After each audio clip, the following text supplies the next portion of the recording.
Blue 22. You are watching Sports and Sorts live on YouTube. That's 75% sports, 25% sorts. And here are your hosts, Shane and the Bry Man.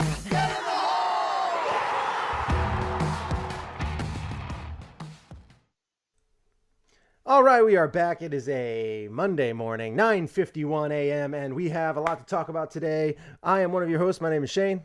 I'm the Bry Man. And we have a little MLB we're going to touch on. We'll obviously get into the state of the Yankees. We are going to touch on Mr. Hopkins getting a testing positive for PED and, you know, kind of like, I don't know how this could have happened and, you know, all that kind of random stuff. But we have that. We could actually touch on maybe briefly also in the MLB, Cano getting sent away, still owed $40+ million and just sent away. We could touch on that a little bit. And then PEDs obviously with Hopkins. And then we'll get into our kind of the thing that we're probably looking forward to, because there's not a lot of sports stuff to talk about right now. You know, there's some basketball that's going on, but we haven't really touched much into basketball, so we're not going to really get into it right now. As it gets closer to the finals, we'll probably get into it a little bit. And then we have to get into our sorts section, which is the Mount Rushmore of the worst movie sequels. And that's not like a 3 or 4 part. It's not like Godfather 3. You can't do that. It's the second movie in the franchise. That's what we're going to do. We have that to wrap up the show with. So let's get right into it. But first, make sure you tap that like button, smack that subscribe button, and give a little tippy-tappy on the notification bell. Appreciate it very much. Thank you. And let's get into our state of the Yankees. What do you think? Yeah? Sure. The state of the Yankees. Sure, why not? You know, the Yankees have another solid start to the week. You know, they took 2 of 3 of the Blue Jays, which is what we wanted. We would have been very happy, you know, with they had to take at least 1 game, and they took 2. Right. And the second game they played, they destroyed them. And then they ended up losing the last game. But then they go into Texas. There were some issues with, you know, there's like a lot of games were getting postponed due to weather and all that kind of stuff. And you know, the Yankees play Texas, and they actually, you know, split so far. They have their finale of Texas today, and then we're going to play the Blue Jays again, which will be interesting, but this time at home, so that'll be good. So we have a little bit of Yankees to talk about, because yesterday there was an interesting little quote, because, you know, Gleyber Torres, and they had a doubleheader yesterday. Yeah. And Gleyber Torres had his 7th walk-off of his career, which, again, you know, we mentioned several times, like, if there's a guy in this lineup right now that you want at bat, it's going to be Gleyber Torres, because he seems like he has that clutch gene. He does. He is very young, and he already has 7 walk-off hits, whereas your man Judge has not really had that, you know, key moment. But we will had another chance at it yesterday, didn't take advantage of it. In the second game, bases loaded, 2 outs in the 7th inning, you're down 4-2. I don't need Aaron Judge to hit a home run. I just need him to find a gap. Nice hard ball in the gap. A single. Yeah. I don't even care if it's a ground ball single through the infield. Just get the 2 runs in. Just do it once. Like, just do it once. I don't need any more of your, like, excuse me, tap balls down the first base line to tie a game, or a walk-off walk, or a walk-off sac fly. Can you get a hit? Yeah. You are clipping the microphone left and right. Sorry. Can you get a hit once when you're, with runners in scoring position, you're actually down? Just do that once. Just do it once. He can't do it. I'm sorry. I'm going to just keep saying it. He's not a $35 million a year player. He's not. He's just not. He's a good player. He's worth 25 to 30 million, which of course he'll get on the open market. And he may still end up getting it from the Yankees. And some team will be dumb enough to give him 40 million. We all know that. But if you think he's that guy, he's not. Like, he'll hit a home run. Like we said, okay, so there was a game a week or two ago where he hit the home run to give them a 1-0 lead. And then he hit another home run later in the game that ended up being the winning run. But, like, it wasn't a clutch, tense moment where, like, you know what I mean? It just, like, he gets those moments, and every time he's up with one of those things on the line, he either doesn't come through or he like, does just something. Does by accident. Yeah, it's just like, it just kind of like something kind of works out, but not really. Yeah. I don't even know how to explain it. I just don't think he's that guy. I don't think he's that guy, and I don't think at this point he's gonna be that guy. There's just too much evidence to the contrary. He's got 5+ years in the league now. Mm-hmm. I think we know who he is, and he's 30. I mean, sorry. Anyways, I didn't mean to upend your point on Glaber, who is on the other hand clutch. And it's like, okay, like, I could ask you how many times can you count on a hand how clutch Aaron Judge has been, and you might be like, well, you know, and you Glaber, I could be like 7 times and that's just walk-offs. I'm not even talking about clutch hits. That's just walk-offs. Yeah, I mean, because he started off the inning too, where he got on base like right out the gate. You know, like that's how the whole inning started, where he could potentially they needed a runner on at the end of the game, and he got on. He got on with a walk, but he got on. Like, that's a clutch walk. Like, you need a runner on when you're down by a couple runs. Yeah. You need somebody on. You can't just a home run would have been great, but you still need to get one more run. So like, it's just, Glaber is a clutch guy, and I like that. And Glaber, and I mean, I know Glaber's only hitting like 235, 240 right now, but wouldn't you I'd rather have him up in a big moment than Judge 10 out of 10 times. Oh yeah, I mean, it seems like he wants the bat in his hand too. So Glaber Torres, this is a quote from off of ESPN. Glaber Torres lifted the Yankees to a thrilling victory on Sunday over the Texas Rangers with a walk-off home run to right field. After the game, Rangers manager Chris Woodward also took aim at Yankees Stadium's short porch. Small ballpark. That's an easy out in 99% of ballparks. Torres just happened to hit it in a little league ballpark to right field, Woodward said after the Texas 2-1 loss in the opener of a doubleheader. It was the 7th career walk-off hit for Torres, who was asked about Woodward's comments later Sunday after the completion of the doubleheader. I feel like both teams play in the same ballpark, and it's the same dimensions, Torres told reporters, according to the New York Post. I feel good to hit a walk-off home run in a Little League ballpark. Happy to win the first game. Good. That's a good response. And what was even funnier was John Boy immediately after the stupid comment was like, okay, we looked into it. That's a home run in 26 out of 30 parks. 26 out of 30. So, and then it was funny because in the post game, Aaron Boone was told the quote from Woodward, and Aaron Boone actually had a good response too, because his first thing was like 99%. He's like, well, right off the bat, his math is wrong. Because that wouldn't even make sense since it would have been out in 26 of 30 parks. So, 99%. 99%. Somebody's sore. Somebody's a little sore. Except the problem day. is that benefited him in game 2. Yeah. When the Rangers were down 2-1, and I forgot who it was, hit a solo home run. It was even shorter. That one just like kind of barely got over the wall. Mm-hmm. I mean, at least Glaber's was a few rows in, but like his guy, again, forgot who it was who hit the home run, but it was it kind of eked over the wall. It was a Yankee Stadium home run, as they like to say, a short porch home run. The article goes on to say the Rangers ironically hit 2 homers to right field that were shorter than Torres' blast. Right. Right. I'm sure. Was Chris Woodward complaining about those? One traveled 355 feet, and Eli White's opposite field home run in game 2 only went 342 feet. That's the one. Where Torres went 369. Right.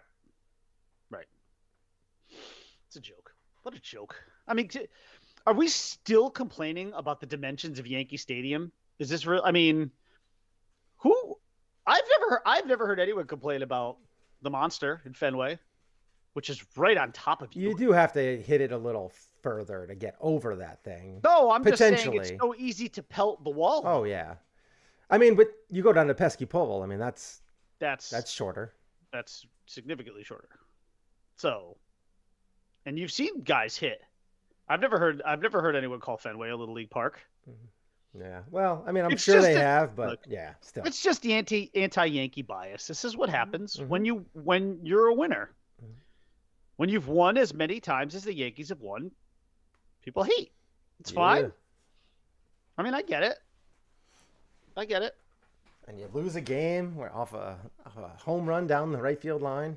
No, it wasn't even really down the line. See, but I mean, look, but Yankee Stadium will giveth and taketh. Yes. I mean, that's the funny part about that, right? Because it tooketh from Chris Woodward in Game 1, and then it gaveth to him in Game 2. Mm-hmm. But and that's why it's so important. I don't know what he said, but and that's why it's so important for the Yankees to have some good left-handers in their rotation. Yes, it's extremely important. So you can keep the right-handers on the on a bat and like hopefully get them to hit the ball the other way. Yeah. Right. Yeah. Because that right field the right field porch is short. Now the gaps are a different level, and it goes out pretty fast. It jets out pretty fast. There is, by the way, there's still a problem with this Yankees team. Now look, I understand they have they have not hit this past week. They are not hitting. They are all batting like 250 or lower last week. And look, I'm not going to even give shit to Michael King. Michael King has been awesome this year. Okay, yeah, he gave one up yesterday. That's going to happen. Okay, you cannot. Mariano gave up some hits. Yes, he did. Some unfortunate big ones in some very big spots too. By the way, very big spots. Big Papi, Sandy Alomar. Yeah, he's given up. Guys, even the best, and Mariano was the greatest ever, have given up big hits. Yeah. Okay, so I'm not going to jump on Michael King, who has just started to come into his own. No, this is on the offense, which had their chances yesterday. They had their chance. That 7th inning, and you had Judge up there with 2 outs and the bases loaded. He needed to come through. He did not. The thing I'm really most sad about is that I did not see Florial. I didn't see his at-bats. I didn't either. I didn't see him either. He had 2 at-bats, and I did not see them. And then he was sent back down immediately. Yeah. Like, what the hell? Come on, guys. I don't know why they're just not giving him a shot. He did have a stolen base. Yeah. But I didn't even know he was getting called up. I'm still surprised every time I see him because he's so much bigger than you think. Think he's gonna be. You know, like he's huge. I always think. I don't know why. I always just thought he was like a smaller guy who ran well. You know. Oh yeah, he's 6'1", almost 200. Yeah, he's a big dude. He looks bigger than 6'1" though. That's the funny part. He's the big dude. He's he's solid. He's solid. Yeah. Yeah. He's built well. Yeah. He built different, as the kids say. He is built different. Yeah. And I just want to see him play more. I want to see I was hoping they're bringing him up and Hicks is starting to get the hint right. Right. We got to move past this dude. Oh, can we be done with Aaron Hicks? What? He batted 182 this week. Oh God, it's the most hollow 182 you can. But he had an on-base percentage of 470. I don't care. He had 6 walks and 5 strikeouts. Don't care. But every one of those strikeouts, I guarantee you, came in spots where they really could have used him to do something. Yeah. I mean, at least actually, it was funny because yesterday, I kept thinking to myself. So he was up before Judge got up with the bases loaded, and Hicks walked, and I was like, oh, okay, Hicks. I actually he didn't hit into a double play. That's great. I actually remember saying, well, he couldn't have anyway. There were already 2 outs, but he'd figure out a way. But I remember thinking I was texting with the guys, and I'm like, please just walk. It's the best case scenario. And he did. And then Judge got up, and Judge just hit his little lazy fly ball to left. And that was the game. And that was the game right there. It was a rough week for the Yank. I mean, when you play 5 games and your leading hitter for the week only has 3 hits. Yeah. Getting by right now on great pitching. Yeah. Which, here's the thing. As great as that is, because that's what you want, Well, we wanted to see some of the pitching turnaround, and Garrett Cole is, I mean, he had a really good start the last time we spoke, and Right, he's yeah. had a couple his cents. ERA is Yeah. under 3 now. I Yeah. mean, he's where you would expect him to be. Mhm. Here's the problem, though, as you and I both know. There's a lot of streaks in baseball, right? And Yeah. streaks can be good and bad. And eventually, this pitching staff is going to tire a little, Mhm. especially now when they're in this stretch where they're going to play like 23 or 20 straight games or whatever it is. The pitching staff's going to get tired, especially the bullpen, and they're going to need to rely on the offense. And if the offense can't come through, you're going to see one of these 11-game winning streaks turn into like a losing 8 out of 11 kind of thing. Mm. That could happen very, very quickly. And we'll be right back into the same conversation that we've really been all year, which is this team is not hit. It can't hit. There's a lot of holes in this lineup. Josh Donaldson is still a problem. The catching platoon is still a problem. Yeah. Aaron Hicks is a significant problem. And Joey Gallo is a problem. I feel like there's some very easy solutions, and I don't understand why they're not doing it. Well, and that I think is a great segue if you want to talk about the Robinson Cano situation, because I love what Steve Cohen did. Mhm. Steve Cohen basically said, first of all, Steve Cohen's a fucking billionaire, so he could afford to do things like eat a $40 million a year contract. But you know what he said? He said, this guy is not productive. He's of no use to my team, and I'm not going to play a guy simply because we are paying him $40 million. I am not going to be the one to suffer for the sins of my predecessors who thought it was a good idea to give this guy that contract. Right. So what does he do? Cuts him. Mm-hmm. Says, fuck it. It's what the Yankees should have done with Jacoby Ellsbury. Mm-hmm. And Steve Cohen, I applaud you. I do. That's a balls move, man. But then the Yankees would have to admit that they were wrong. Right. See, and that's what I like about Steve Cohen. Well, Steve Cohen didn't have to admit that he was right. wrong. That's what I mean. Signing. It wasn't his signing. So right. Cashman would have to. And what you just said right there is probably why they never let Jacoby Ellsbury. They just never cut him loose. Why they won't demote Hicks, or why they won't. Right. There's so many like why are they still playing Gallo? Why are they still doing they are just empty voids. Yes, I understand they're both good on defense, but the problem is you're just having another pitcher hit. You might as well just have your pitcher hit at that point. Have the DH work for one of those guys because they're that bad. Right. And I know I threw the other thing too is like Hicks at least isn't making $40 million a year. His whole contract is $70 million over 7 years. So it's not egregious. It's just like, there's better options, or at least there's But that more... should make it easier to pull the Band-Aid. You're right. It should. You're right. It should. Because he should just be a fourth outfielder. That's what Aaron Hicks is. He's a fourth outfielder. Yeah. Or trade him. If he's starter. unhappy because of that, trade him. Do you realize how sacred it used to be the center fielder for the New York Yankees? Mm-hmm. What that used to mean? I'm not even going to bother rehashing some of the names for Mantle, DiMaggio, Bernie Williams. Please stop. I didn't want to bring up any of the names because it makes me ill. So it's like that. It's like that and shortstop and first base for the Yankees were very kind of, sacred positions. And now Aaron Hicks is manning center field for the Yankees. It's really for supposedly 7 years. That's how many. I don't know how many are left on that contract. 4 or 5. So. Even Gardy did a serviceable job. I wouldn't say he was great, but he was like a bulldog. It was painful at the end. Yeah. Well, yes. I mean, as you get older, of course, it's going to be a little painful. It was painful at times with Bernie Williams in center field towards the end. He didn't glide through the outfield like he used to, and his arm. Oh my gosh! He should have thrown it with his left hand. I'm sure it would have gone further. I know, it was really funny. Like, you would watch him throw, and you'd be like oh my God! I'm pretty certain Johnny Damon has a better arm. Isn't it weird though, like to say that? I'm pretty sure I have a better arm than Bernie. Yeah. Like I'm pretty sure. Mm-hmm. I mean, I couldn't do anything else, but like it was bad. It was bad. And he wasn't small either. Like you would think, like, come on. Oh, bro. right. I know. Come on, bro. I know. But he could. Yeah, in his day, man. He could track down them balls. He could track, and we know he could hit. Yeah. Oh, and he was clutch too. He was clutch. The Rod Beck home run. Game 1 of what? 03. B-dubs. Or no, that wasn't 03. That was 90. 99. That was 99, I think. Off Rodbeck, yeah. Yep. Now I'll tell you, man. It's a good look. They're a good team. It's just that if they can just sort of kind of be who they are up until the trade deadline, there are moves to be made. They've got to figure out a way to. There's moves to be made, and there's moves to be made in their own organization. Like shortstop is still a void. Like the thing that kills me with the Yankees, and obviously I'm very happy with what they've played so far this season. I thought that they could fight for the playoffs. They could, definitely fight for the division. I didn't think they'd be playing as well as they were, that they have been.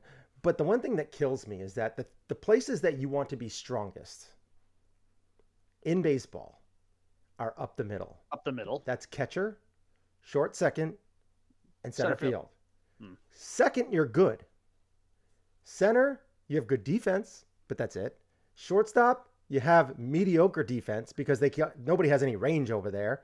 And they all are just average shortstops. And then you have a catcher who is a decent defensive catcher, but can't hit worth a lick. So like, you're like, and you could be talking about either Trevino or Higashioka. It doesn't matter. It doesn't really matter. So like, it's just one of those things that like, how did this escape you? Like, okay, you're struggling there. I understand they probably don't want to bring these kids up too early in the season or whatever it may be. Maybe bring them up when the team's hitting a little bit better, so there's a little less pressure. I have no idea what algorithm they're trying to throw at this, but it is one of those things that like it's time to bring up like either Peraza or Volpe and then Florial. Obviously, Florial he's a man. He's in his mid-20s now. Yeah. He's like, what, 24? Sounds right. Time to bring him up. Like, see, it's put up or shut up time. That's what it is. Like you're 24 years old. There are tons of 21-year-olds in the league right now. Right. Bring them in and let him play. This was a guy that you highly touted too. Yeah. And he's been like a top 100 prospect for like a couple of times. Can't we just like give him a month? Give him a month. He's not like he looks bad at the bat. I mean, he has to be better than Aaron Hicks. Has to be. I would rather a month of him swinging and missing than watching another month of Aaron Hicks. Because at least you're like, there's still time. Like we've seen Aaron Hicks for years now. What are you waiting for with Aaron Hicks, Cashman? Like what magical switch are you thinking is going to flip with this guy? I think he just knows what he is, and he's fine with it. Because he got on base 47% of the time last week. But every time somebody's on base, he drowns out into a double play. I feel like this is one of those things where, as there man, we rail on Hicks so bad. We're not the only ones. You should come on, dude. I'm on Twitter all the time. You have no idea how much shit. Like you think we're bad. Twitter's 10 times worse. No, nobody likes Aaron Hicks. Nobody likes Aaron Hicks. In fact, it was funny. Some guy, oh God, I forgot it. There was a tweet the other day. I'll paraphrase it because I don't want to spend time looking for it. But some guy basically was like, like something like, I know we all hate Aaron Hicks with runners in scoring position. It was something like that, right? Mm-hmm. And I responded and I said, fixed it. I know we just all hate Aaron Hicks. Just leave it at that. It's true. I mean, like I said, I don't mind him roaming the outfield. You want to put him in for one of the bigger doofuses in the outfield for like some defense in the 9th inning? Sure, go ahead. But make sure that you have a 2-run lead so you don't have to worry about him grounding out into double plays or something like that in case the game gets tied. Oh, here it is. Here, hold on. No, here I have the exact ones. They said, I'm getting the vibe that a lot of people here dislike Aaron Hicks as a hitter with runners in scoring position. And I just said, fixed it. I'm getting the vibe that a lot of people here dislike Aaron Hicks. Period. Yeah. End of story. Yeah. So last week, you had 3 guys who had 3 hits. That was Stanton with 14 at-bats, Judge with 15 at-bats, and Donaldson with 12 at-bats. So Donaldson led the way last week with 3 hits and 12 at-bats with a .250 batting average. Higashioka got he had 1 hit and 4 at bats, and Marwin Gonzalez also 2 hits and 8 at bats. That's a solid week. Not one guy hitting over 300 for the week. That cannot last. So hopefully things start to change a little bit. Yeah, that's one way to put it. Yeah, so it hasn't been wonderful, but Aaron Judge still batting .283, got 9 bombs. Him and Riz, Big fucking Riz. yeah, who's batting .237. So what do we got? A 1:00 game today? Yes, today yeah. is an afternoon game. You know what? Got to win that game. Yeah. Nestor's on the mound against John Gray. I mean, come on, you got to win this game today. Uncle Nestor needs to go out and do his job. Yeah. Sometimes the Yankees have a hard time with these, but Could we just get some hit?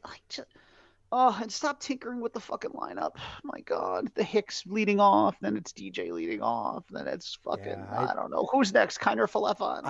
I don't understand what anybody is doing with these lineups, like especially the Yankees, because I obviously get to see them most. But you got to get people. Tough stretch in coming a up rhythm. too. After this, you got the Blue Jays for 2 in Yankee Stadium, and then you're on the road in Chicago for 4. Mm-hmm.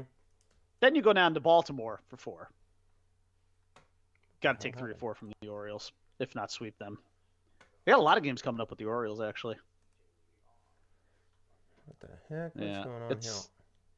So, got to take care of business. Take care of business. Beat the Rangers today. Mm-hmm. Hold on a second. Wait, is today the 8th? What? No, today's the 9th. Yeah, we got Rangers today, then Blue Jays, White Sox for a 4-game series. Yeah. Okay. Right. Yeah. Okay. Yeah. So you've got. Yeah. Last game Right. of Texas today. Then we In have Chicago, 2. honestly, split with the Blue Jays, split with the White Sox. White Sox are tough. It's a tough team. They are. I mean, I would like to take 3 or 4. I'm but sure yeah. you would, 2, but taking 2, as long as you come out positive in the win column for this week, that would be good. 4 and 3. yeah, would be great. you got to be 4 and 3, which means you got to win today. Yeah. Or you do and then have to take 3 or 4 from the White Sox, and I don't think Or that's. sweep. I'm not going to say sweep that's the not Jays again. doable, but yeah. Just keep splitting against the Jays. That's honestly like the best thing you can do is keep. I mean, yeah, of course, if you could win series, but I mean, if you just end up going like 9-9 or 10-9 against the Blue Jays this year, then you've done your job. Word. You've done your job. That's a good baseball. I still think that's the best team in the division. So, but come on, the bats have to get up. They have got to start responding. The bats have to get it together, man. If this team can't hit, this pitching won't hold up forever. There, at some point, the pitching has to rely on the offense to show up a little bit. So, I hear you. What's next? Oh, little DeAndre Hopkins, NFL. Oh, well, we talked about Cano. So yeah, I don't know. Yeah, I mean, Cano, that was. Yeah, I'm kind of pleased with that, just because I think it's a smart move. Cano's going to get picked up by somebody, because Well, sure, they don't have to pay him anything, right? And just pay him $1.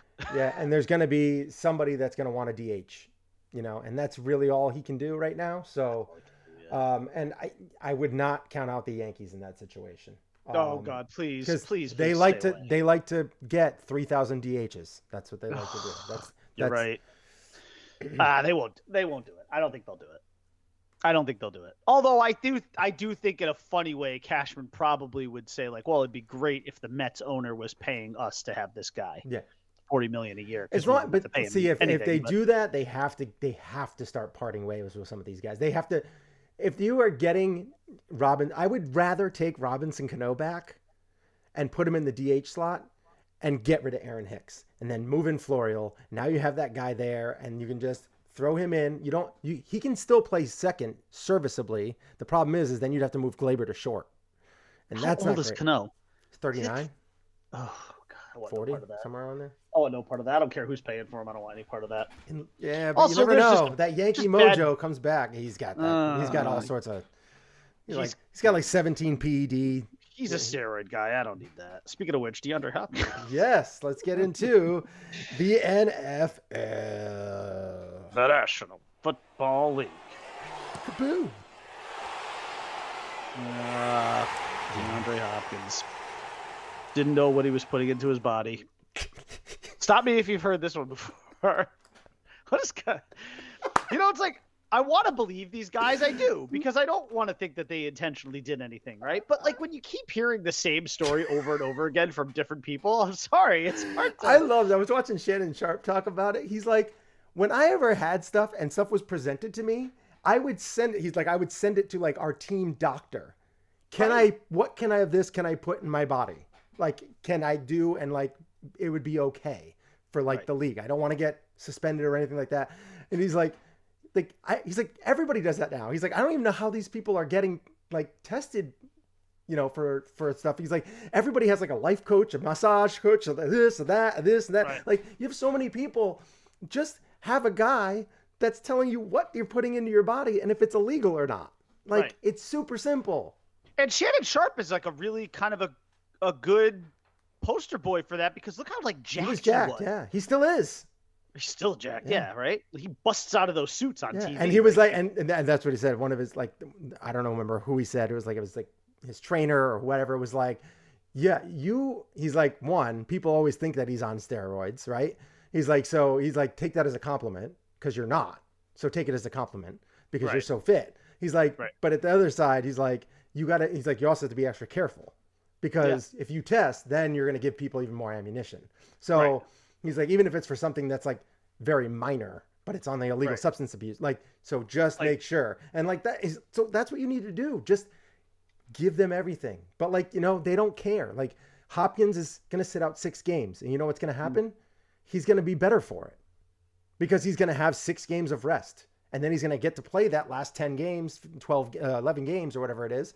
And he's going to have more, his legs are going to be healthier, and it's going to be fine for him. Like, it's a 6-game suspension. Yeah, that's a lot of games, but you know what? His team has the potential to go to the playoffs. They're going to need him for the playoffs. Sure. Why not have a healthier Hopkins who's getting up there in age? And that's probably the reason why he took this in the begin with, because he needed to rehab faster. Maybe. I don't know. It's just like, I mean, none of them want to own it. And look, in the off chance that maybe he had no clue what he was putting in his body, I feel bad for him if that's the case. But at the same time, the problem is you hear this so many times from so many different athletes, like, come on, it's the same boy who cried wolf scenario. It would be nice if they said, time. like, I take full accountability, but I give all of everything that I put in my body, I give to this doctor. The doctor passed it. We have to figure out what happened. Yeah. So like, I don't know which part was, but we're going to go through it all. We're going to come back and I'll let you know. Like, do something like that if you are legit, or just say, I screwed up. I wasn't careful about what I was putting in my body. I just take what I was given. Right. And I don't really look into it that much. Right. So that's my fault. Or, you have to throw somebody under the bus because it was their fault. It's their job to make sure, throw them under the bus. Make sure that they take accountability for what they did. Like, that's it. I mean, I don't know. That's how I would have gone about it. I would have just given everything that they come at me with.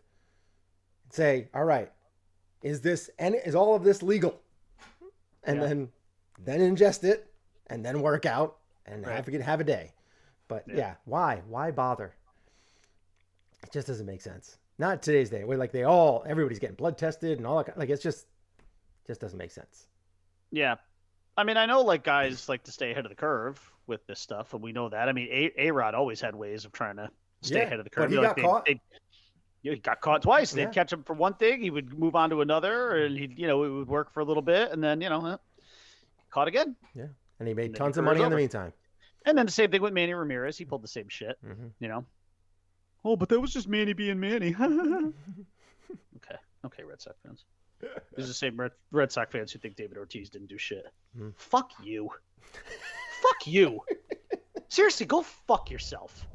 That guy is fucking guilty. Gun to your fucking head, Red Sox fans. Yes or no? David Ortiz knowingly took PEDs. If you say no because of your fucking pride, you're dead. I'm so tired of it. I'm tired of it. It's like every Yankee in the planet could fucking cheat, but no, not the Red Sox. Even when Manny cheated, he was just being Manny. Manny was just being fucking Manny. Okay. Yeah. Okay.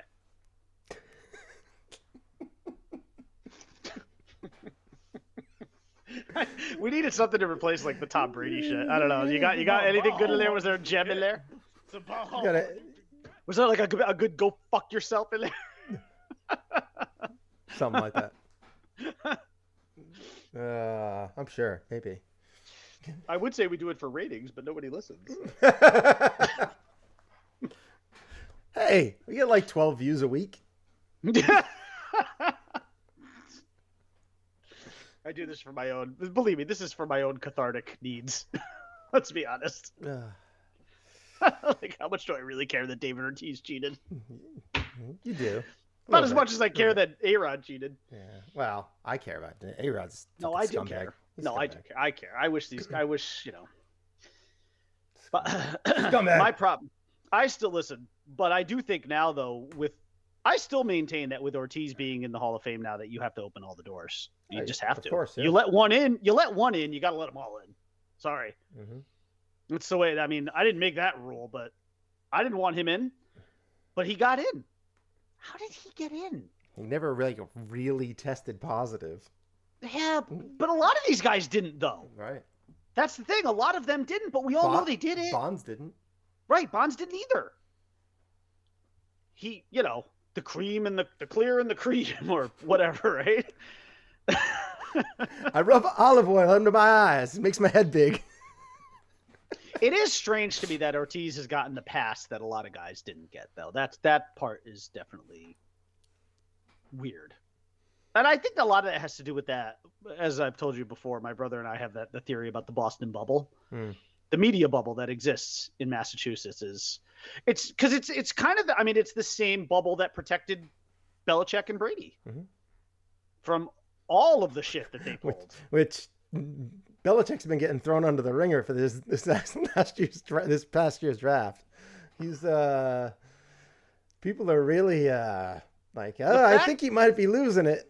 The fact that there is even a conversation that the Patriots might be the worst team in the division, especially after the Jets draft, is pretty indicative of who was it really in New England that was getting it done. I'm not saying Belichick's not a good coach, but let's be honest. Players play, coaches coach. And Tom Brady was the guy. He did go on and win a Super Bowl without him. Right. He went on and immediately won a Super Bowl. And you could say, well, yeah, but, they put him on a team that was ready to win. Well, that team was ready to win, but they still needed the single most important position in all of sports to do it. Quarterback. And it was Tom Brady that got it done. So when you make that argument, you're Winston was like a good quarterback. Yes. Like as far as what I mean is he's not a top 20, but he's a starting quarterback in the NFL. Low end starting quarterback. Yeah, sure. You could make it. That's the point, right? You replaced him with a high end starting quarterback, and you won a Super Bowl. Right. Yeah. So you can't make the argument who was that it was 43 years old or whatever the hell he was at the time. yes, he was. You can't make the argument though that it was just well, you could have just inserted quarterback XYZ. No, you couldn't have. You had quarterback XYZ, and you weren't close. Yeah. You put quarterback A in, and you got it done. He got it done in 1 year. You probably wouldn't have been able to get it done with 15 of the guy top had to 15 of the bottom half of the quarterbacks in the league. You probably wouldn't have been able to get the job done. The guy had been in a 20-year marriage, right? Got divorced, immediately went into a new relationship, and knocked that shit out of the park. I mean, that's just impressive. So, and I hate Tom Brady. Yeah. More than anybody on this earth. Yeah. I mean, that he's definitely thriving. He's the one that's thriving after that relationship end. And Belichick is sitting there being asked the question of, well, I guess we don't really need to ask anymore. Was it you or was it Brady? I think we know the answer. Yeah. I mean, And he's historically not a good drafter. But he's never had to draft. He never had to be a good drafter. He has. I mean, he did take Mac Jones, and they went to the playoffs, which is. So I mean, he is a good coach. It's just, I mean, he took Mac Jones. Mac Jones got to the playoffs. I mean, and Mac Jones is not a good quarterback. I don't care what anybody says. Mac Jones is not a good quarterback. He's a backup. There's nothing special about him. He is a backup. Yes, he is. Yeah. He's an admitted backup. Yeah. By his own admission, going back to college, saying there's a reason why I was behind Tua. Yeah. We know that. Yeah. So, anyways, what do we got next? We have Mount Rushmore. Yeah. Yeah, Mount Rushmore movie sequels. Bad movie sequels. Here we go. Mount Rushmore of worst movies.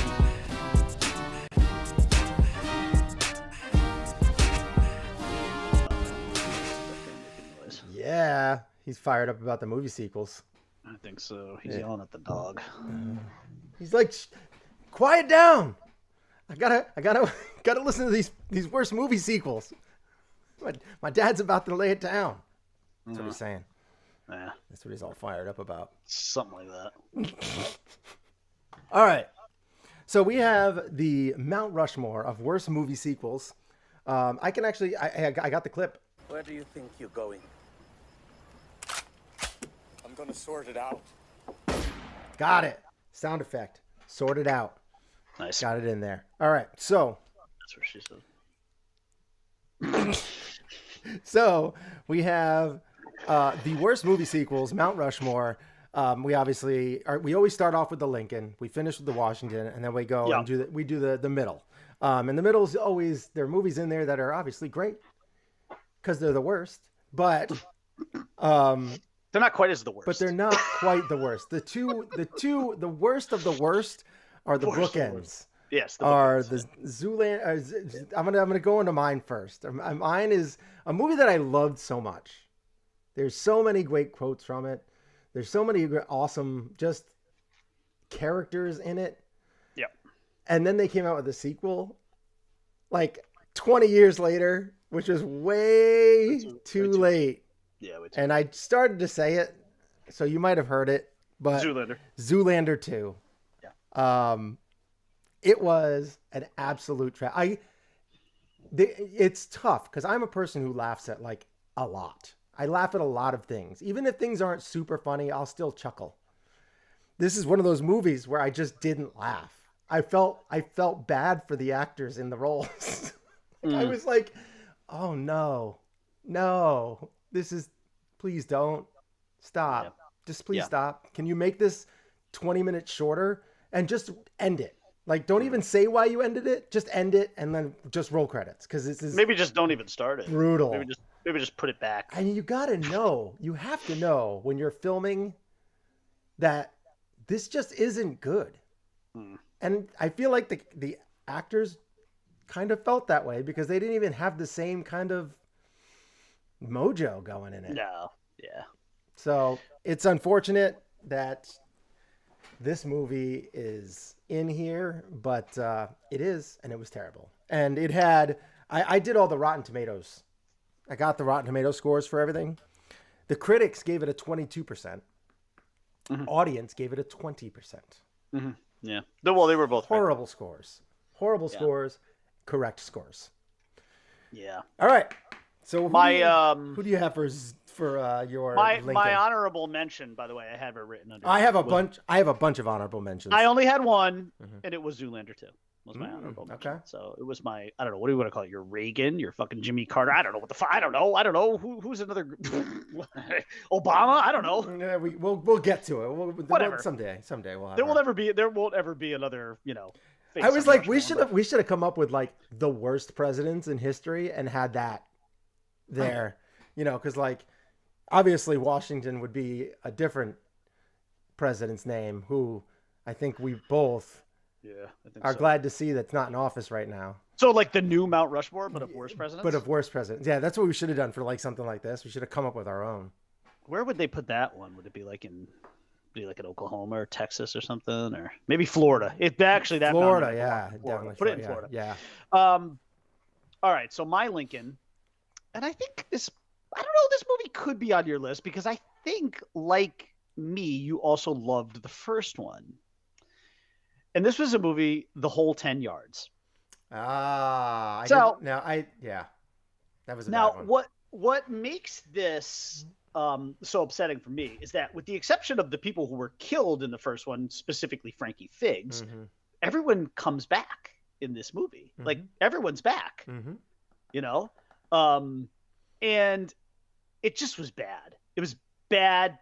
This movie sits in at a whopping 4% on Rotten Tomatoes with the critics. I did not note I didn't note any of the audience scores, but it's a bad flick. I'll take a look for you. It's just like it's so like it even the way it starts, like Bruce Willis and like Amanda Peet are like Bruce Willis is like this Susie Homemaker. Like, he's walking around. Audience gave it a 40%. Oh, that's ridiculous. It's a terrible movie. It is. It's not, not good.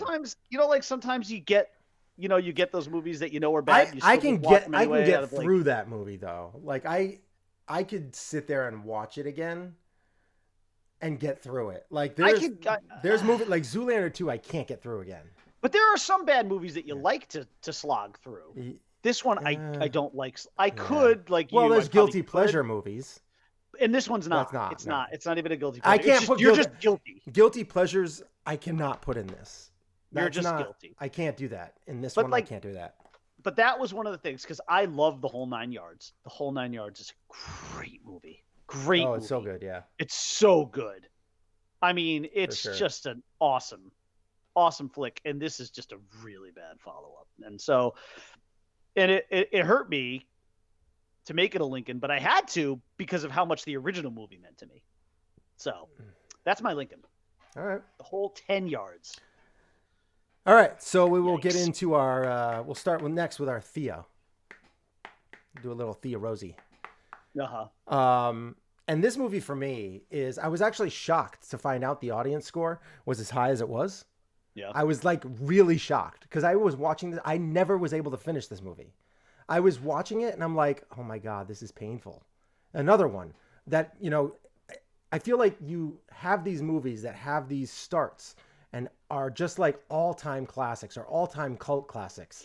Yep. And then you're just like, want the sequel so bad. And then they went through and they did this whole, GoFundMe kind of page for it to like get the movie going for the sequel. And the fans were crazy and they went in and they GoFundMe. Is this recent? This must be a recent movie. It's fairly recent. Yeah. They did. It's not, I don't know if it might've been crowdsourced or one of those two. And they did this to get the movie off the ground and running, and they did it and they made it, and it was horrendous. And that is Super Troopers 2. Yeah. Super Troopers is a masterpiece. Super Troopers 2, I had such a hard time. Like, it might be better at the end, but I couldn't get through it. I got halfway through it and I had to shut it off. Because I was like, this is a waste of my life. I can't do this. Life is too short. I can't sit there and watch this. And I gave it half the movie to try and make me giggle once. And I did not. Ouch. And it was bad. So the critics gave it a 35%. But the audience, 64%. Have you ever seen Super Troopers 2? No, I actually have not. I have not. I've seen the first one. The first one's really good. I never even had a desire to watch that. Super Troopers is amazing. Yeah, no, it's not just good. As it is schnozberries. Tastes like schnozberries. It's really good. It's a really good movie. I have not seen the second one. I have not seen the second one. Nope. So good. Chugging syrup. Like, oh, man. Everything's so good about it. Farva. Come on. Liter of cola. Come on, it's such a good movie. And they like tried to go back to like some of like the old, and I'm just like, no, click, sorry. And I bought it.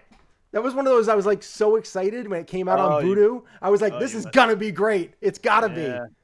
They got it crowdsourced or crowdfunded or whatever it was, and like people like, this is gonna be awesome. You made the impulse buy. Yeah, thankfully it was cheap, so got it on sale, and it's like that is a huge regret buying that movie. Terrible. Okay. All right. My Roosevelt, much like my Lincoln, also sits in at Rotten Tomatoes at a whopping 4%. Oh, This is a movie that is so bad. That hold on. I'm looking. There was a quote. I think the quote was actually okay. So this was a quote about my honorable mention movie from a critic from the Baltimore Magazine. Her name is Max Weiss. She said this quote was about Zoolander. okay. One of the most unnecessary sequels of all time. And then in parentheses, she said, yes, I've seen Speed 2. I had a feeling it was going to be Speed 2. And my Roosevelt, which is in my honorable Speed mentions. 2. And the audience has that at a 16%. Now, okay, so that's 4% with the critics, 16 at the, okay. So here's the thing. Okay, it's, first of all, just some of the most awful dialogue I think you've ever heard in a movie. A familiar plot, except on the ocean this time. And the hardest thing to believe is that somehow, money talks, I guess, they suckered Sandra Bullock into this, and actually even suckered a guy who I like as an actor, Jason Patrick, into it. Obviously, Keanu Reeves was nowhere to be found. There's just no way they were going to get him in there.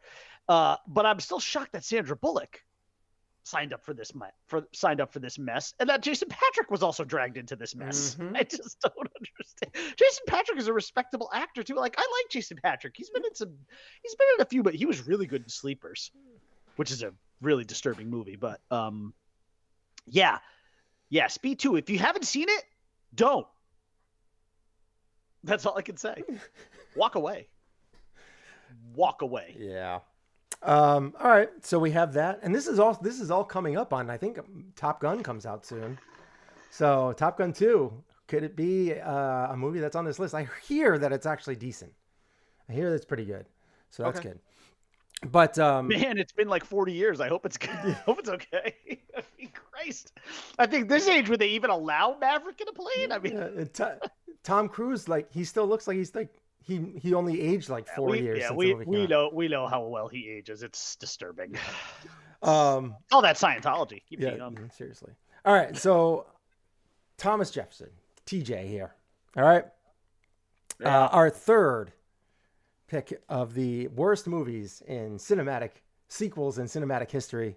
For me, I have this movie which I know I am 99% sure you love the original. Like, love the original.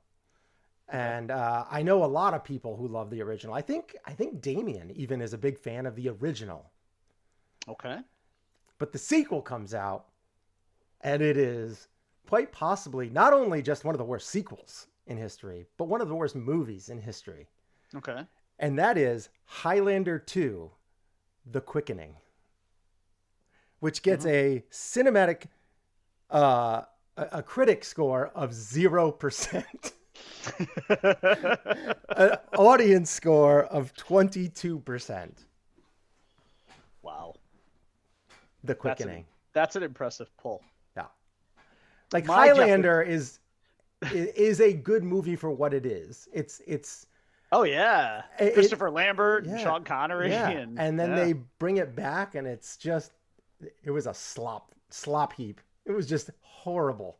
Like, all over the place. Couldn't really figure out what the hell was going on. Barely any good scenes. Just, this is a horrible movie. Which I haven't seen in a long time for a reason. Yeah, right. My Jefferson also clocks in at 0%. Wait a second. Oh, and the slogan for this movie, at least for the original movie, the slogan is, "There can be only one, and there should have been only one, because it's Highlander 2, The Quickening." Yes. We had a matching. Oh no, that is tremendous. We had a matcher. That's crazy. Oh, wow! You're so excited he lost his headset and everything. I lost you. I got so excited I knocked my headphones out. Yes, I was explaining that to the probably one person watching. Highlander 2, The Quickening is by Jefferson. That's amazing. Yeah. That was all I wrote. This is what I wrote. Jefferson, Highlander 2, The Quickening, 0% Rotten Tomatoes. The slogan is there can be only one, and there should have been only one. That's amazing. That's fantastic. That's awesome.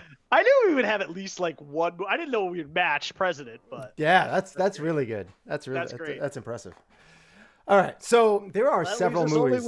That leaves us only with the man. With the last one, the George Washington, the face. D-dubs. The first, we have. There are many movies that could be on this list. Sure. So there are. Maybe let's get into some honorable mentions. Well, I already mentioned mine. I only had one, which was right. Zoolander. I want to get into some honorable mentions, and this is the reason why they're not getting on my list. Okay. So I'll get into those. So there are plenty of honorable mentions for me here because I couldn't actually put them in the list because they weren't true sequels. There's a movie like Van Wilder 2. Like Van Wilder is a great college fun, just super frat party kind of movie with Ryan Reynolds, amazing.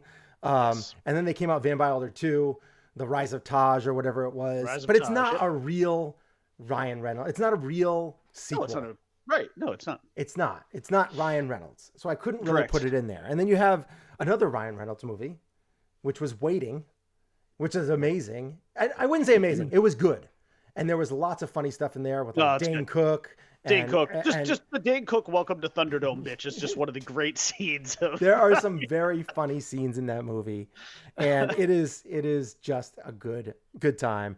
And that's Still Waiting, which is terrible. Another one that has a 0. Actually, I don't even think it has a rating by a critic, or it has critics didn't even want to review it. Or it has 2 ratings, and they're both rotten. Bad. Yeah, and 18% by the audience. So Van Wilder 2 was 7% by critics and 38% audience. Still Waiting 0 and 18. Another one where they had to get a different actor to play. And that is Teen Wolf 2 with Jason Bateman. Jason Bateman. Which is another one. You didn't get it's not a true sequel because you didn't have the real characters in there. And it's boxing instead of basketball. Yeah, and it's 8% critics, 18%. It did have that. audience. It did have that nice little "Send Me an Angel" song though in there. So that was also terrible. I had Speed 2 as my honorable mention at 4 and 16. Another one is also, I feel like, not a sequel, and that's Son of the Mask.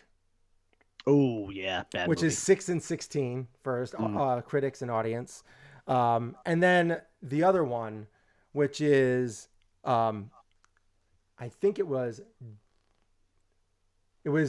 Dumber and Dumberer with the prequel, which wasn't a true sequel because it was a prequel.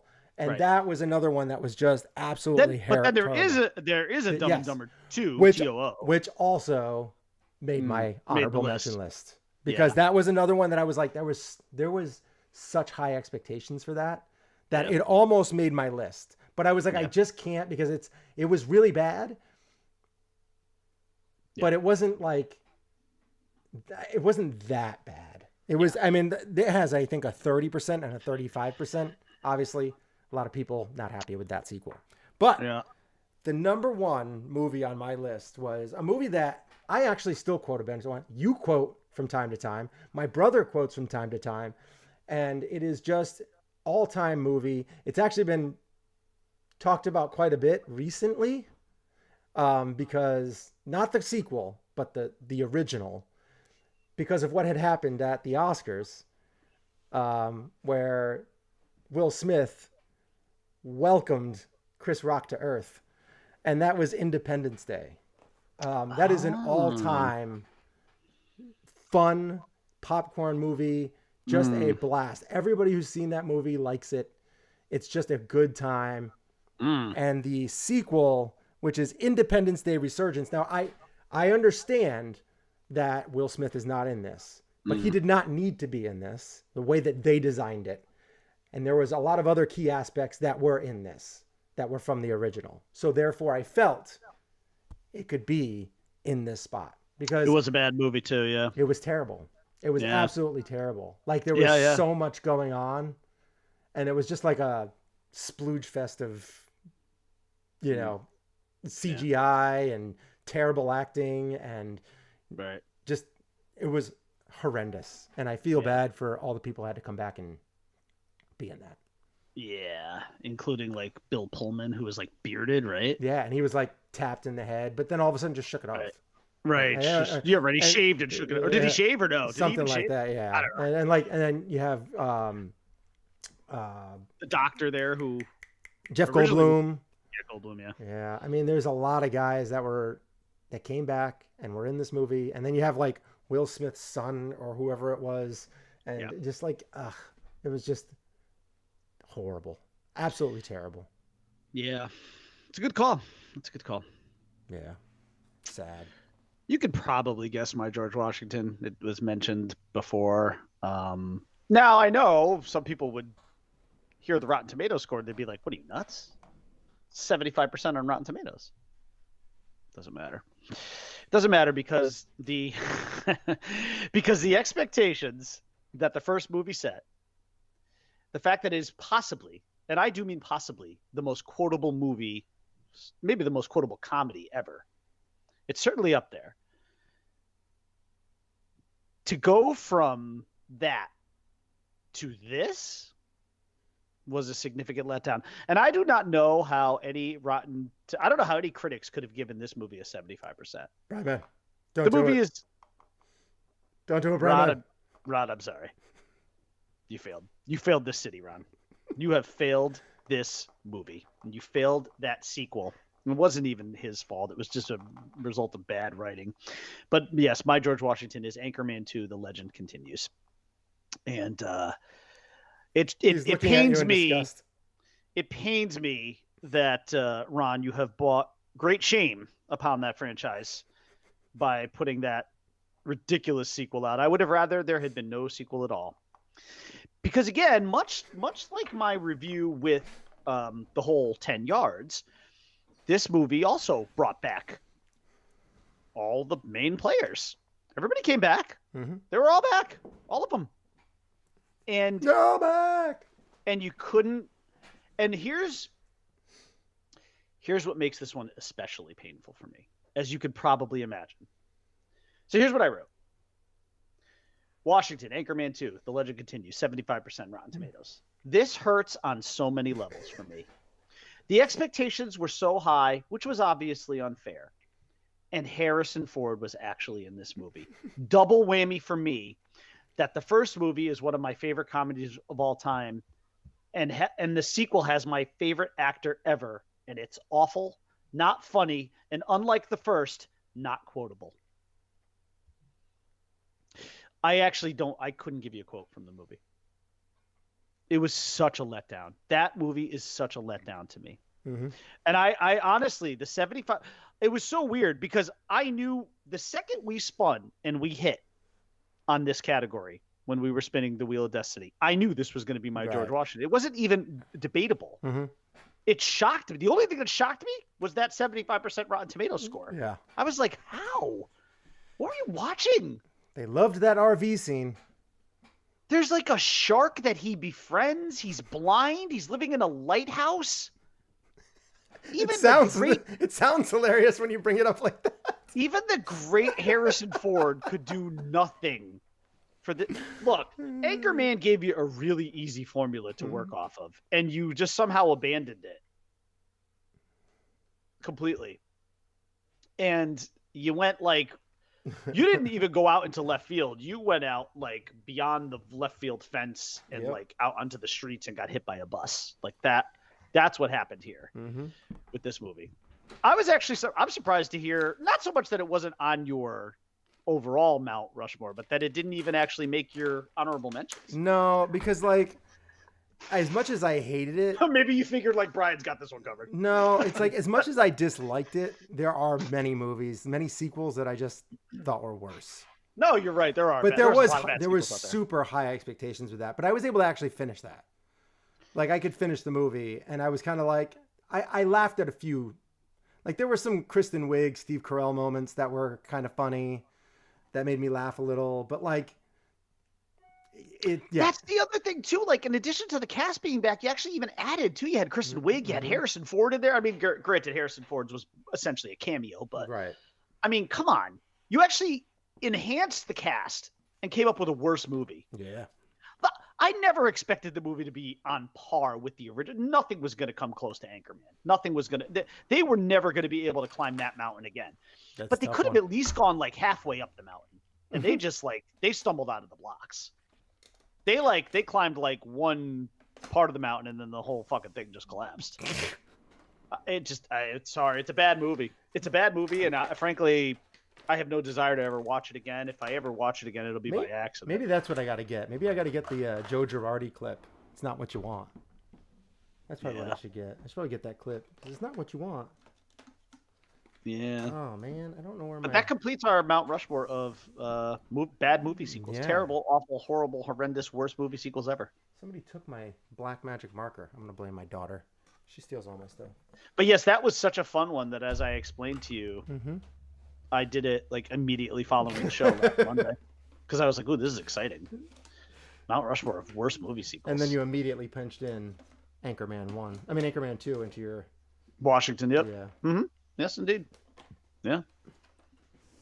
I'm just glad not only that we had one movie that made it, but that we had the same president too. That's terrific. That's terrific. Fantastic. All right, so what should I put in replacement of Mount Rushmore of? Should we do best movie sequels? I don't know if we've ever done that. Yeah, we could do that. I mean, obviously, there's a glaring one. Godfather 2. Like that's like, it's gonna be on everybody's Mount Rushmore, unless you haven't watched movies. It's probably like the Washington. I mean, potentially. It'd be hard to argue. Or how about we do, to make it a little more tough, comedic sequels. Like, has to be at least comedy in it. Like, it has to be like either a dramedy or a rom-com or something along those lines. It has to have it has to be comedy. Okay. Sure. Okay. Yeah. Right. Mount Rushmore of comedy. Mount Rushmore of comedy sequels. Correct. Yeah. All right. Okay. All right. I could. Yes. I like it. All right. So I got it on there. I found a black dry erase marker. Hopefully All right. Dry erase. All right. Here we go. You ready to spin that wheel? Oh, this is always the most exciting Monday event for me. It's Monday. We get to spin the wheel.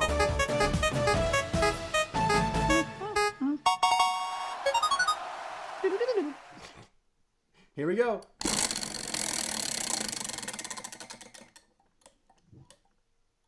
A Mount Rushmore of should be in the Hall of Fame. Yeah. Is that baseball hall? Like, who should be in the Baseball Hall of Fame? Yeah.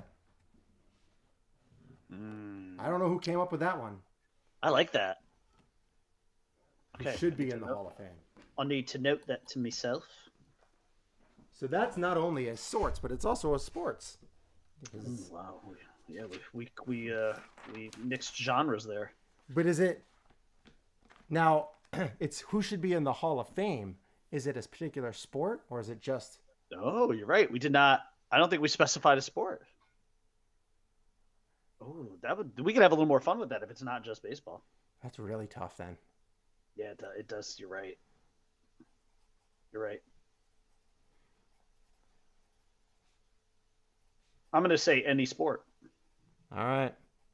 Oof, that's going to be... I don't think I'm going to be diving into that one today. Need a beer and a weekend. There's a lot to think about. I mean... God, because I could do baseball so easily. Yeah. So easily. Fuck, I could name 4 guys right now if I wanted to. Mm-hmm. I mean, I already know who my George Washington's probably going to be on this list regardless. And it's controversial because I know a lot of people think he doesn't belong in the Hall of Fame, but to me he does, despite his... I think I know who it is. Yeah, I think you do too. And I don't like the guy either. I am on the opposite. I know you are. I am on the opposite of that. I know you are.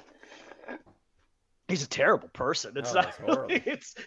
I don't like him, but I think he belongs in the Hall of Fame. There was what else do we have in there?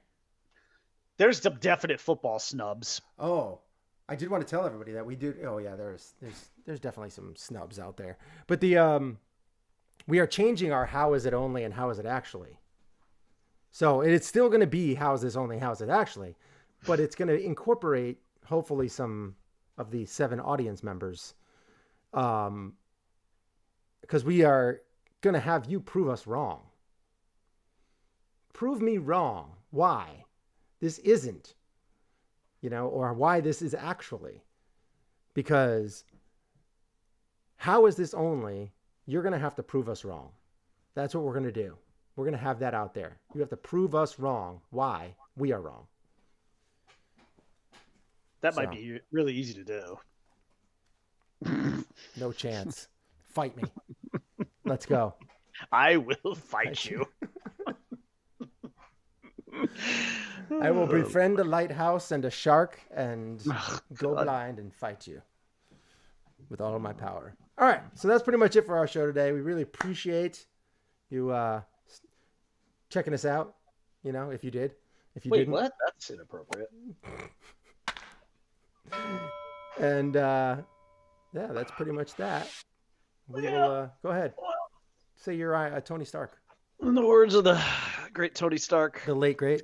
come to the end of our show, but part of the journey is the end. But we will be back next Monday, I think. Have you seen Doctor Strange 2 yet?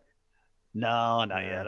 The movie theater. And see, I was all ready to go back to the movie theaters, and now COVID looks like it's making yet another comeback. The whole state's ready again. Yeah. Yeah, I'm I don't know. It's not worth it. Yeah, it's pretty bad right now. So. But I did watch all of Moon Knight, which I enjoyed very, very much. I did not enjoy the finale. Oh, really? Yeah, I liked everything up until the finale. I thought the finale was pretty much a letdown. Oh, yeah. I thought it was good. Yeah, thought it was kind of left a sour taste in my mouth. But I enjoyed the whole series up until then. I did find it funny how, because this is supposed to be a limited series. It's only supposed to be one series. But they did say that Moon Knight is going to continue.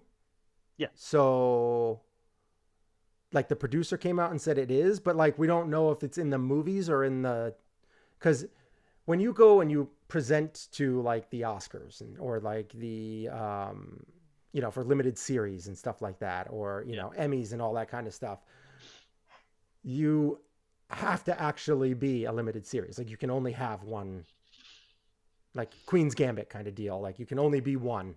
You can be only one. Yeah.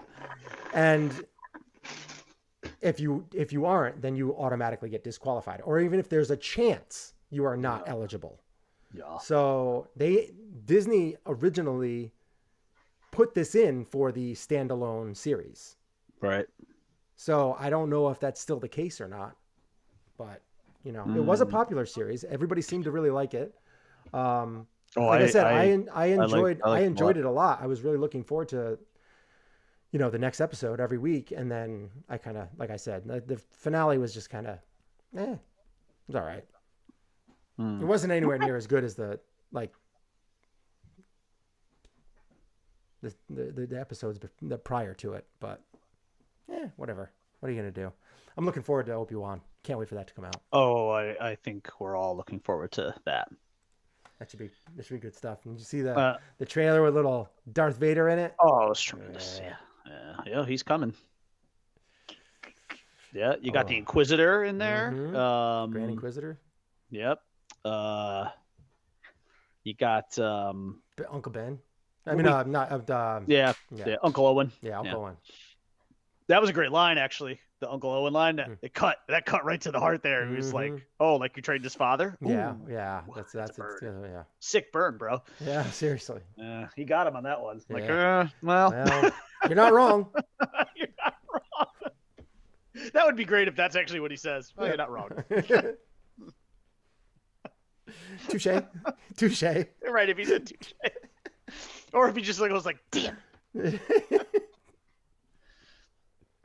Just turns around and sulks and walks away. Right, like a little bit, like it covers his face, like.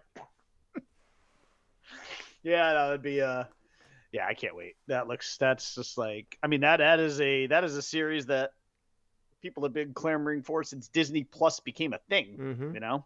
Mm-hmm. And now we've got it. We're only weeks away. So I still think it was I still think it was weird that the first episode wasn't on May the 4th. No, but they dropped a trailer.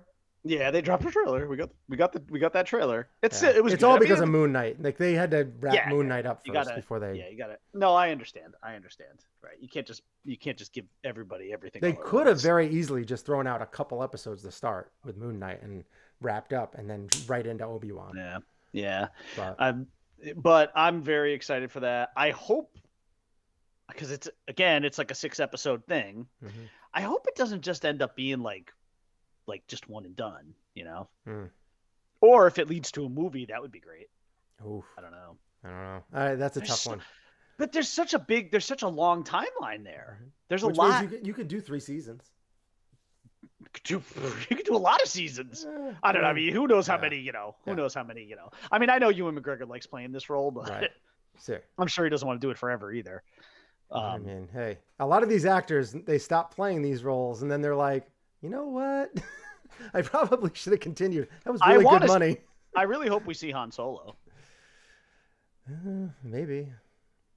I don't know if you'll get. I don't know. It's gonna be tough. Because I'm trying to remember like what the time. I mean, obviously he'd be young, right? Young smuggler. But would he be? What was the guy's name? Aiden? What? Oh, Aldrich or something like that. Aiden, yeah, Aldenreich or something like that. Aldenreich, yeah.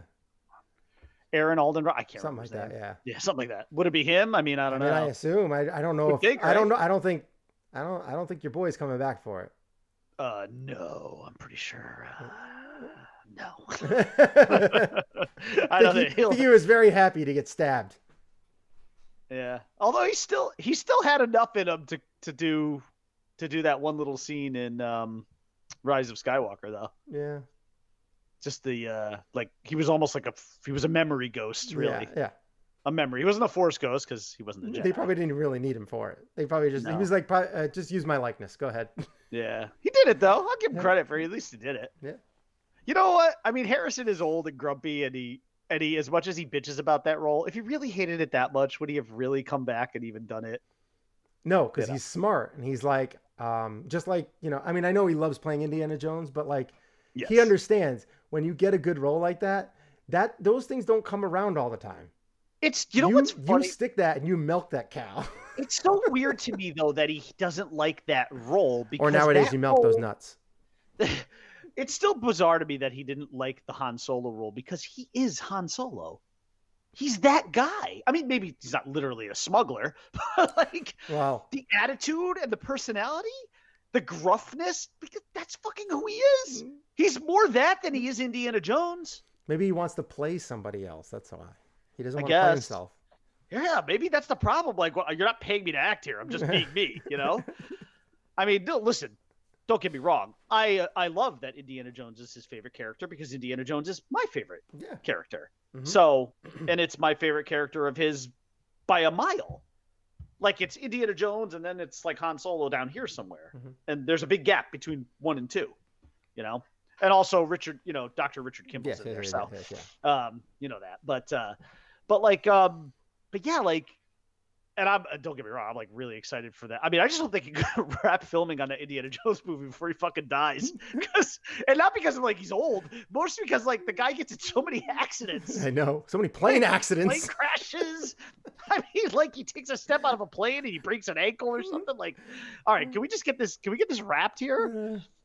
I'm just very curious to see what this last Indiana Jones will focus on too. They just get back to like, get back to the grave robbing kind of, get him can we get like an Egyptian thing? He's never done like a mummy thing. Like, actually, one of the really good comics was Indiana Jones, The Search for Excalibur. I always wish they had made that into a movie, and they never did.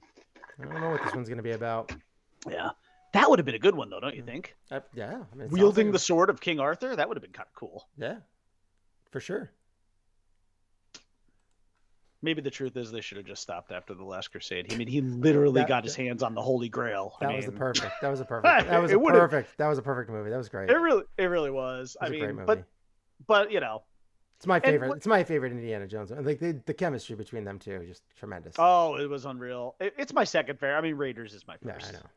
Raiders is my first. I mean, you can't. It's like my number 2 or 3 favorite movie all time. It's probably my second favorite movie ever behind Jaws. So, yeah, it's a perfect movie. It is. It's a perfect movie. It's a good movie. There's literally nothing wrong with it. Not a thing.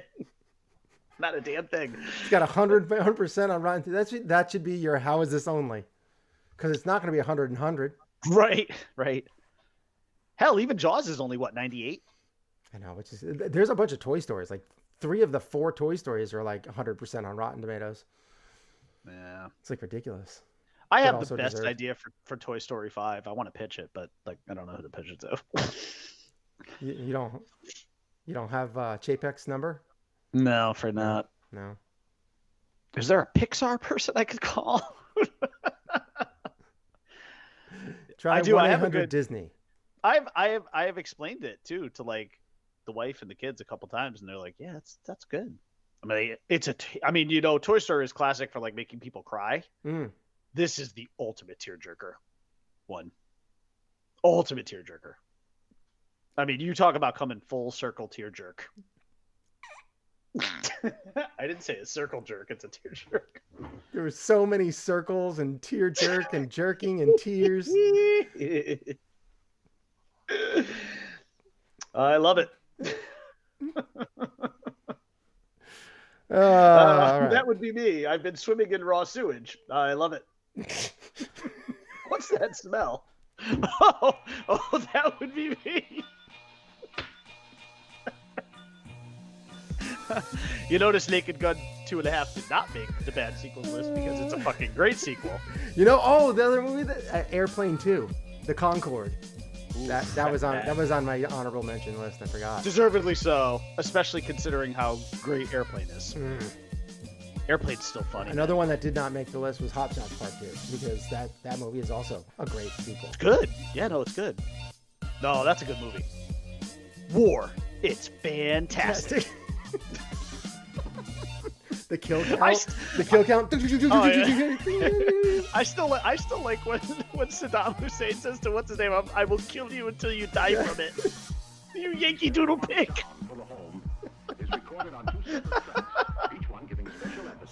No, I'm sorry. No, Hot Shots Part 2 is good. It's good. It's so funny. Yep. It's a good movie. Well, anyways, stay classic political. We'll see you next week. Bye. Yeah, you will. Peace out. Peace out. Let's do that old like, subscribe, bell it. Yeah.